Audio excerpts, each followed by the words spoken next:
In a quiet but momentous achievement, India has taken a giant step towards energy self-reliance.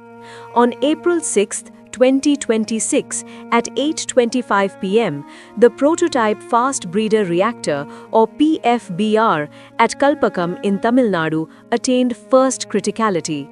This means the reactor has begun a self-sustaining nuclear chain reaction, a defining milestone in India's peaceful atomic energy journey.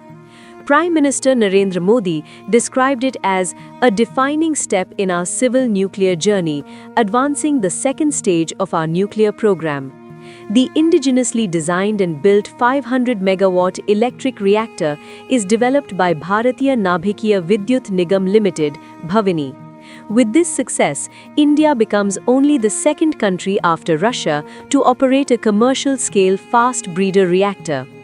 To understand why this is historic, we need to go back to the vision of Dr. Homi Jahangir Bhabha, the father of India's nuclear program. Decades ago, he outlined a unique three-stage nuclear power strategy tailored to India's resource profile: limited uranium but abundant thorium reserves. Stage 1 uses pressurized heavy water reactors running on natural uranium. These generate electricity and, as a byproduct, produce plutonium from the spent fuel.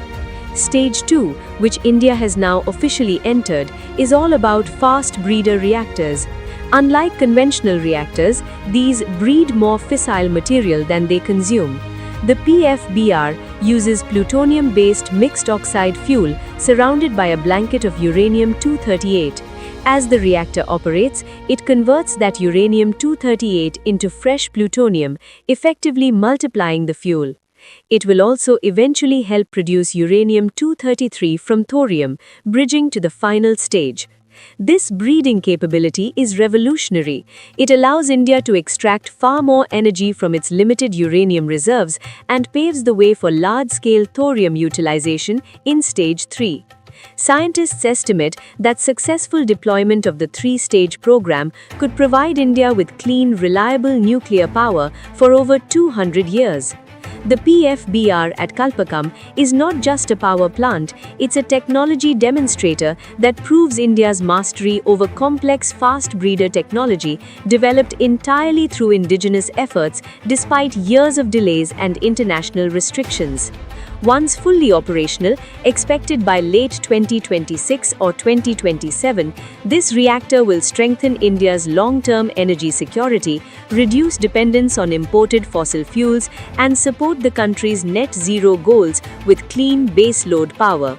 This milestone reflects the depth of India's scientific capability and engineering excellence, a proud moment for the nation and a bright step towards a self-reliant, energy-secure